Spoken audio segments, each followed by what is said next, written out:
Change. Seasons, menu items, Democratic nominees, and your fickle heart.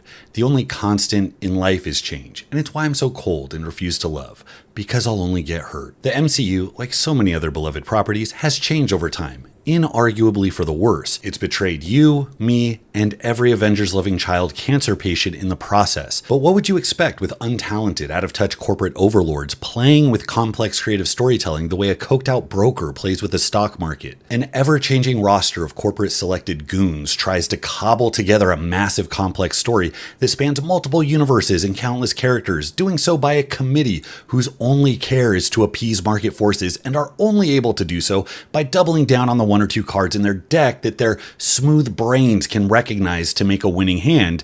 And we expect something positive? Whatever inspiration created the first iterations of the MCU was surely bound to deteriorate. I mean, balloons slowly use helium, satellites decay out of orbit. The effort and elegant organization that keeps things floating at impossible heights eventually gives into entropy, and the constant forces of gravity caused them to come crashing down to Earth. Now, I had held off the doom and gloom and remained foolishly hopeful for Deadpool, as this trend, while extremely common, is not always the case. It's rare, but occasionally creative properties can improve in delicious complexity over time, like an expensive wine kept in a cellar for decades. Mad Max, for instance, started as a low-budget indie dystopian thriller that was grounded in a world that we can imagine not too far from our own. Each installment became more delightfully wacky, and the decades between Thunderdome and Fury Road only boldened the colorful hysteria of a world lost to madness. The arc is breathtaking, but Mad Max was propelled skyward by the talent and vision of a singular creator unbound by the gravity of corporate scheming.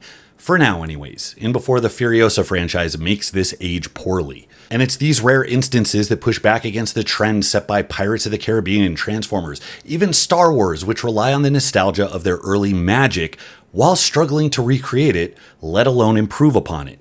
With the intimate feel of the original Deadpool, the refreshing, at the time, use of irreverent meta-commentary that was expertly dosed alongside characters and a story arc we actually cared about, I thought we might have a Phase 4 Black Swan event. Alas, my hopes were proven childlike and naive. Deadpool 3 recreates the natural decline of franchises in the clearest possible way, and I'm going to enlighten you, dear YouTube consumer and movie-going patron, to the reasons why you thought you liked Deadpool 3, and why those reasons are wrong. Let's start with the plot. It's silly and doesn't merit more than a pitch meeting level synopsis, so let me get that out of the way before adding in my excess snide commentary.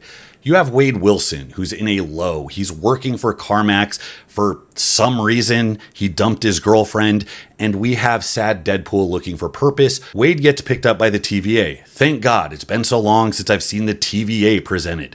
And propositioned by yet another uppity white CEO villain in the form of Tom from Succession. Mr. Paradox, as he's known. The name hits at something cool, but it's a trap, don't fall for it. He wants to prune Deadpool's universe because of some contrived bullshit. Because anchor beings are now a thing, and each one is responsible for a universe continuing to exist. This universe happens to have Logan as his anchor being, and the fact that he died means that the universe is going to fizzle out over a few thousand years. Don't ask about what happens before anchor beings existed, or why a mortal would be designated as an anchor being, or how they're a thing anyways. You're thinking about it too much, bro. It's a metaphor. But Mr. Paradox doesn't want to wait thousands of years. He wants to do it now, because I guess when you oversee all of the threads of continuity over time and space, you're in a hurry, and he wants to give Deadpool a way out, because he's the main character. Wade ends up grabbing a Rick and Morty portal gun from the TVA, and he starts zapping to other timelines, because obviously if he grabs another Logan and brings it over, everything will be saved. So he finds the worst Logan, brings him back to the TVA before both of them are casually banished to the void, a kid's sandbox of random action figures from the last 20 years of non-MCU Marvel franchises. But really, it just looks like any of the numerous deserts you might find on planet Earth. Now, getting out of the void requires besting Cassandra Nova, who has a deal with the TVA so that she can stay and run this desert landscape as a mob boss. And once they get the best of her, they can get back to the TVA and then best Mr. Paradox, so they can set crappy Logan's timeline right and save Deadpool's timeline altogether. Now, this silliness brings us to complaint number one: shitty storytelling. The plot is thin and nonsensical, but let's do the Matrix 4 cope and give it a pass because it's just so meta. As I pick apart the silliness of the anchor being construct and why a mortal being would have to be kept alive to keep an entire universe going, it becomes obvious that this nonsense is really just a ham-fisted metaphorical tool that's saying, hey, Logan died in the Fox X-Men world, and that kind of killed that franchise, and Deadpool's in that world, and he's now coming over to the MCU. Yeah, super clever, and now that's also part of canon for the rest of the universe, and it's awful. And then you have the recognizable stamp by Disney of paper-thin story construction, the dumping in of bad guys, side characters, and MacGuffins like a bad high school play. Well, that's obviously intentional, so Deadpool can make jokes about how bad it is. Okay, sure, but it's also a reminder that future MCU movie-going experiences will continue to treat us to this Hallmark tier writing. Now, while all of that is stuck in the back of my teeth, a sharp piece of popcorn wedged firmly between my gum and molar, but what was so gratingly unsatisfying isn't so much the mark of corporate Disney storytelling in the form of these thin and nonsensical,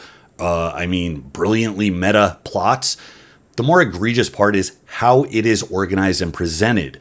If this feels like the worst of superhero franchise movies, it's because it commits the most egregious sins. It avoids showing you the actual story that's interesting, the one you want to see, in favor of just having characters you're already familiar with pop in, briefly tell you what they're about, then tell you what they need to do. It's like a shitty melodramatic reading of a good book, but just of the inside flap. You have Cassandra Nova, a delightfully menacing villain with a highly interesting connection to the characters that we've come to know and love so well.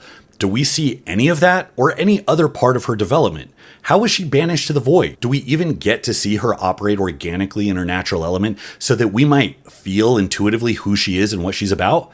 No, we get exposition. I'm Charles Xavier's twin. Listen to my British accent. Don't I remind you of an uptight boss that you hated? I do evil just cause it's my thing. Now let's move it along. The immense disinterest I have for this character is only dwarfed by the frustration I feel knowing what their story could have been and being made to swallow this instead. It's the same with Mr. Paradox. I work for an organization that manages the goings-on of all existence, but I'm going to break the rules because I'm a greedy, entitled corporate type. Listen to my British accent. Don't I remind you of a boss you hated? Even Logan is presented to us as is, with an entire backstory that's supposed to make him who he is, but with us, kept obviously removed from knowing anything about it. Everything that makes him different or interesting is intentionally hidden. Now, it's like supposed to be a mystery that keeps us interested, but this is a variant. It's not our fucking Logan. I have no nostalgia, charity, or goodwill for this fraud. And they told us up front, it's the worst one. For 20 years, we had a Logan we saw and connected with through shit stories and great ones. But this isn't him, and we don't get to see why we should care about his retread of the same mopey, I made a mistake that I can't fix aesthetic. I mean, why would we want to see the fall of Logan unfold and the brutal killing spree that it led to when he can just hint at it over 2 hours of stale, brooding monologues? It makes it hard to care, which undercuts the reason why we're watching this to begin with. And that brings us to complaint number 2. No fucking stakes. Now, this is probably the biggest reason the multiverse is a universal failure, where the infinite possibility of a multiverse should have been a canvas to hold the wondrous imaginings of expert storytellers. Instead, we have the soggy mound of toilet paper from the small minds of incompetent and uninspired writers who should have spent more time perfecting 10-page short stories before venturing out into the world of mainstream entertainment. As Hemingway said, all bad writers love the epic, and it doesn't get more epic than the multiverse. I mean, enter the writer's room. Hey, we have this huge story coming up, and we need to create an organization at the fringes of existence that's responsible for all timelines in an infinite multiverse. Wow, what a trippy idea. What would that even look like? We would have to reinvent the rules of causality, imagine strange and exotic creatures and systems, push the limits of how we think of reality. And then in the corner, you have Mike. Or, hear me out, bro, we could make it look like that temp job we hated. Remember that manager Jeff who kept giving me shit about my sideburns? I mean, he only got that job because his dad owned the company. He could be like the villain. This is a theme in this generation of movies and storytelling. It's another form of self-insert, where writers who overestimate their talent and importance try to pass off their fixation on their own small place in the world as grand commentary and a clever bit of subversion. You should like it because you were expecting something grand and creative, and instead, I just made it The Office with the shitty lighting and the boss checking up on your time reports. It's a twist.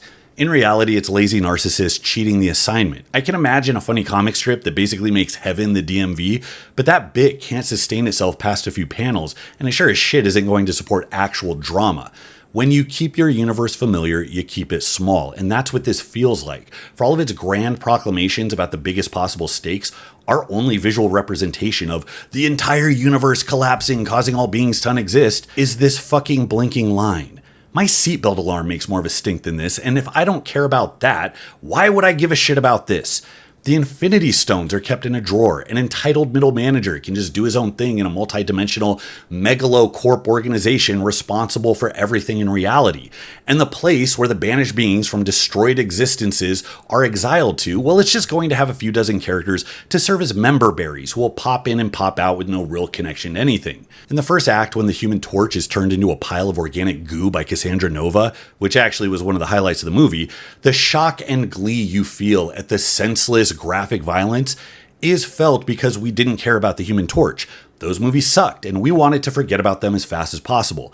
And Chris Evans' existence as Johnny Storm is an affront to the legacy of Captain America that we hold so dear, so we're happy to see him burn. When Jennifer Garner, Wesley Snipes, and Channing Tatum show up, they're just props for fan service. We know this. We aren't going to catch up with the Blade the way we desperately have wanted to over the last 20 years. We aren't going to see Gambit come to be, and we aren't going to see Elektra get any meaningful closure. They're just a random assortment of names thrown in a tumbler and tossed around. People are aware of that. They like that. The meta commentary in the movie even points it out directly, but all of that undercuts the stakes. It guarantees that we have no connection to anything that's going on because it is all 100% entirely fucking frivolous.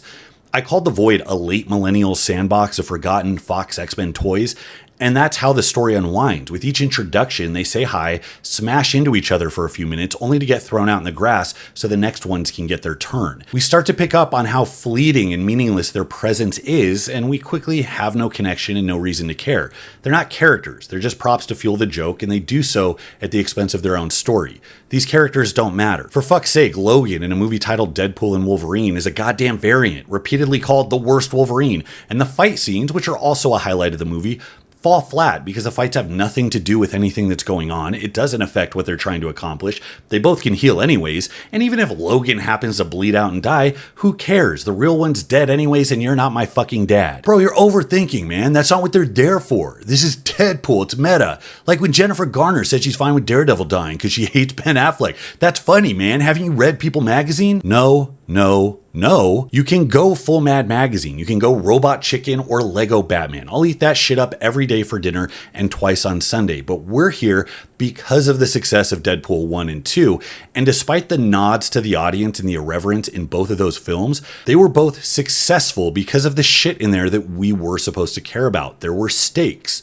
In this film, Deadpool doesn't matter. Now, the first Deadpool is one of my favorite comic book movies for multiple reasons. We got to see Deadpool come to be through the unfolding of events and organic interactions with other important characters. He had his Save the Cat moment with the Stalker in the beginning. We got to see him in his element at the bar with Weasel and at home with Al, when he wasn't scheming or talking about the plot, but being himself and giving us a sense of the character. We saw him in his early relationship with Vanessa. We came to care about how it would turn out. We saw his realization of the cancer diagnosis and the impact it had knowing that he now had something to live for. We saw his suffering through brutal experimentation that warped him permanently and made him who we see now. Deadpool 1 wasn't just adequate storytelling, it was a rarity of compelling storytelling in an intimate setting. There was a fucking character there that we cared about, and his appeal many have described as the sad clown. His hyper-comedic irreverence is relatable as it comes on the back of real pain, real trauma, real longing. The jokes that are continuously checking the self-seriousness of everyone in the room are a coping mechanism, and we identify with that. It's part of the human digestive process that makes a cold and unforgiving world bearable. The ridiculous over-the-top humor that Deadpool wears as a cloak was effective because the stakes are real, and we relate to it because just like him, we can acknowledge it all we want, but we still can't opt out. In my opinion, Deadpool 2 saw a decline in the importance of the story at the expense of the dick jokes and the humor. Cable and X-Force were wasted as props, as was Australian Jonah Hill. Upon the revelation of his abuse, which should have been a pointed moment and driven the character development, there's really nothing to feel because we didn't really get to know him as a real character. He was just a vehicle for jokes about smuggling things in your ass. And Wade's primary motivation in Deadpool 1, which was Vanessa, she's still present in Deadpool 2, but she's written almost entirely out of the movie. At the very least, I can still appreciate that there's still a recognizable Wade Wilson in there. But what we're left with in Deadpool 3 is something entirely different. It doesn't care about Wade Wilson or the character or what was built before. The man who put his middle finger up at the X-Men twice is now actually applying to be an Avenger. The woman who was his primary motivation to stay alive in Deadpool 1, whose death wrecked him in Deadpool 2, who he had to time travel to save, he inexplicably broke up with because we need him sad and looking for purpose. And in Deadpool 3, just like Deadpool 2, she's barely present, both in the movie or in his motivations. To summarize, this movie is all frosting and no cake. The humor and meta commentary was just the icing in Deadpool 1. It was delicately spread on top of a solid framework of the story, which was a moist, spongy cake of angel food, stacked gently and expertly, one on top of the other, like it was trying out for Cake Boss. But the trend with Deadpool 2 completed itself in this most recent installment, because now the cake is just a thin layer of rock-hard vanilla, and it's covered with 3 pounds of cheesecake frosting that was spoiled from being left out in the sun for 5 years. Now, many hate this brand of humor anyways. I love it when it's done well, and it can especially be refreshing on top of a self-serious Marvel Cinematic Universe. But unfortunately, it wasn't done well here. The charisma of Ryan Reynolds, especially along with Hugh Jackman, does make up for a lot, and there were a handful of moments and one-liners that gave me a break from my seething hatred over what they did to this movie. But even Deadpool 2 had some genuinely laugh-out-loud moments that stuck with me long after the movie. I mean, baby legs Deadpool? Come on. In this movie, I was hopeful with the intro. Using Wolverine's skeleton to take out the TVA goons was certainly a highlight of the movie, but the stabbing and mutilation of butts and crotches ran tired very quickly, as did the sexualized jokes, as did the gag of slow dramatic walkout with corny pop music playing. And don't get me started on that fucking dog. Most of the humor here didn't seem genuinely creative or inspired. It was primarily a retread of the same old tired jokes they thought worked before, along with super inside baseball with a bunch of digs at the industry or of older properties, or with characters that many in the audience haven't seen. To summarize, Disney welcomed Deadpool to their cinematic universe with Deadpool 3 in the same underwhelming fashion as everything else they've brought under their umbrella. And the meta winks acknowledging what it was doing didn't minimize the sting when the movie we waited 5 years for revealed itself to be a letter of resignation on a wet bathroom floor, soggy from its own eagerness to tell you how much it doesn't fucking care. That's all I got for today, guys. Let me know what you think in the comments. Until next time, this is Bromley. I'll see you.